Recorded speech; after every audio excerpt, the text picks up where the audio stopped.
Good morning everyone, welcome back to the channel life with সোনালি।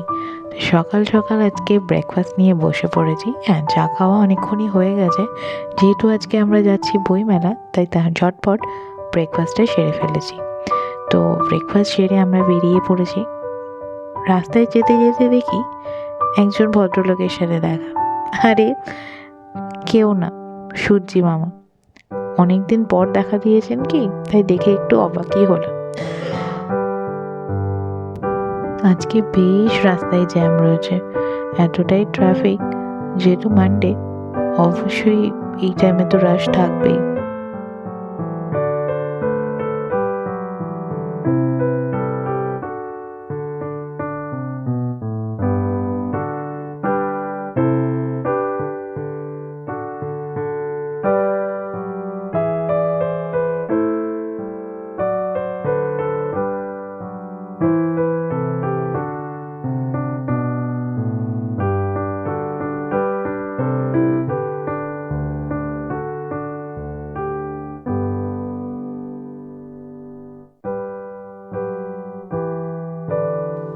সূর্যি মামা দেখা যদিও দিয়েছে, কিন্তু আকাশটা খুব যে পরিষ্কার তা না।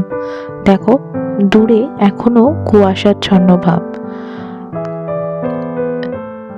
সব বিল্ডিং গুলো কিন্তু ভালোভাবে বোঝা যাচ্ছে না। ওই যে দূরে আইটিসি রয়্যাল বেঙ্গল, বাট সেটাও যে কিরকম হালকা একটা কুয়াশা ভাব মনে হচ্ছে। দেখো, তো আর কিছুক্ষণের মধ্যেই আমরা সেক্টর 5 পৌঁছে যাব। আর সেখান থেকে আমাকে অয়ন ড্রপ করে দেবে করুণাময়ীতে, বইমেলাতে। এই জায়গাটাতে মাঝে বেশ কিছু বছর বইমেলা হয়েছিল, তবে আমি কোনোদিনও ময়দানে যে বইমেলাটা হতো সেটা দেখিনি। এই সায়েন্স সিটির এখানেরটাই দেখেছি। তো চলে এসেছি অয়নের পুরনো অফিসে। এখানে ওর কিছু দরকার ছিল, সেটার জন্যই আসা। তো আমি বাইরেটায় দেখছিলাম। মানডের দিন আমি অফিস পাড়া মানে সল্টলেকে এসছি, তবুও ঘুরতে। এটা ভেবেই মনটা বেশ ফুরফুরে হয়ে গেল। তো এই যে বইমেলায় ঢুকে পড়েছি। অয়ন ড্রপ করে আবার একটা কাজ আছে, ও সেটার জন্য গেল। তো ও একদম হয়তো লাঞ্চের টাইমে আসবে।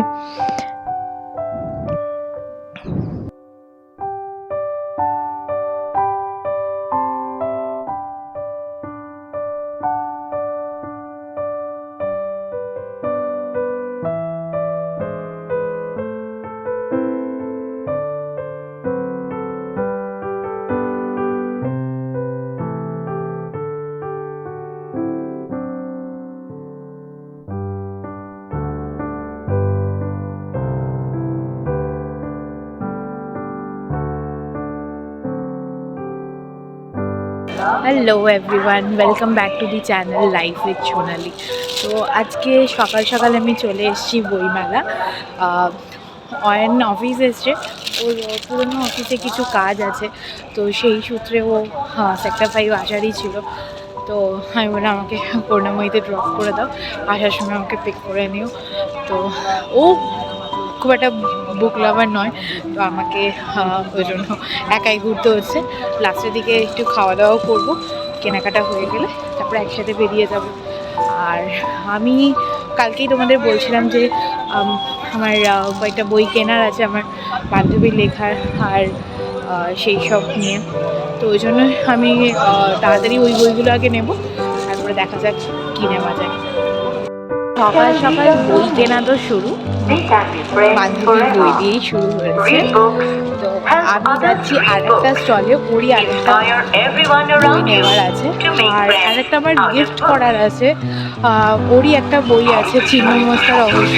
সেটা অলরেডি আমার কাছে আছে, বাট একজন চেয়েছে, তো সে ওর জন্য ওটা গিফট পারপাসে নিতে হবে। বাট শপিজনের স্টলটা কোথায় সেটা আমি জানি না, তো দেখি রুট ম্যাপটা নিয়ে একবার চেক করে নেবো।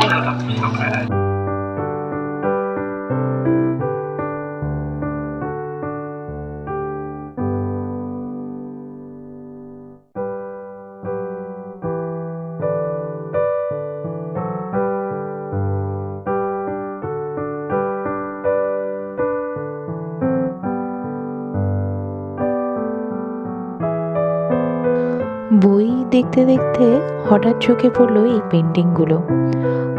বইমেলার একদম পিছন দিকে ফুড কোর্ট যেখানটায় হয়েছে তার ঠিক পাশেই এই ছেলেটা এখানে বসেছে তার হাতের কাজ নিয়ে। পেন্টিংগুলো কিন্তু এক একটা অসাধারণ। তো অয়ন অলরেডি চলে এসছে আর আমরা চলে গেছিলাম ফুড কোর্টে। তো আমরা নিয়েছিলাম বাসন্তী পোলাও আর হাঁসের ডিমের কষা, সাথে ছিল ফিশ কচুরি আর আলুর দম। আমরা নিয়েছিলাম গিন্নি বলে এই আউটলেটটার থেকে খাবার, যেটা ছিল কিনা বোসপুকুর থেকে একজন ভদ্রমহিলা এই স্টলটা দিয়েছিল। তো খাওয়া দাওয়ার পরে অয়ন বললো আমার আরেকটু কাজ বাকি, তুমি আরেক কিছুক্ষণ ঘুরে নাও, তারপরে একসাথে বেরিয়ে যাব। তো সেটাই আমি ঘুরছিলাম। এইবারে বইমেলাতে আমি ঠিক যে সময় বইমেলা শুরু হয়েছে 12টা নাগাদ, সেই সময় এসছি। তো ঘুরতে ঘুরতে হঠাৎ দেখতে পেলাম একটা আউটলেটে রূপঙ্কর বাগচি এসছে। তো সেটাই আমি দেখছিলাম, অনেকে সেলফি নিচ্ছেন ওনার সাথে। আমি আর পাশে যাইনি, তো দূর থেকেই ওনার ভিডিও নিলাম। তো কাজ হয়ে গেছে, আমার ঘোরাও কমপ্লিট। দুপুর প্রায় 12টার থেকে মেলা শুরু, আর আমি ঠিক সেই সময়ে পৌঁছেছি। এবং আমরা যখন মেলা থেকে বেরোই তখন অলমোস্ট 4:30। তো এই আমরা ফিরছি, আর বাড়ি গিয়ে তোমাদের দেখাচ্ছি কী কী বই কিনলাম। বেশ কিছু বই কিনেছি, কিছু গল্পের বইটা নিয়েছি, একটা ছোট্ট কবিতার বইও নিয়েছি। চলো বাড়ি যাই, তারপরে দেখাচ্ছি।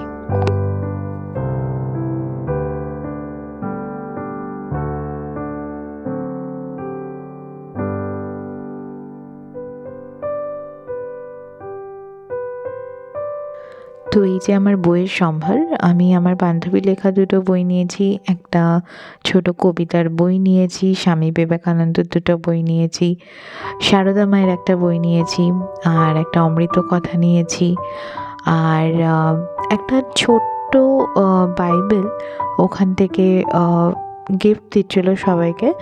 তো খ্রিশ্চান কমিউনিটির কিছু একটা স্টল ছিল, সেখান থেকে এই বাইবেলটা আগেও একবার আমি পেয়েছিলাম। তো সেটা খুব সম্ভবত দুর্গাপুরের বাড়িতেই রয়ে গেছে। তো এই ছিল আজকে আমার বইমেলার কেনাকাটি। আবার দেখা হচ্ছে নতুন একটা ব্লগে। আজকের মতো এখানেই রাখছি। সবাই ভালো থেকো, সুস্থ থেকো।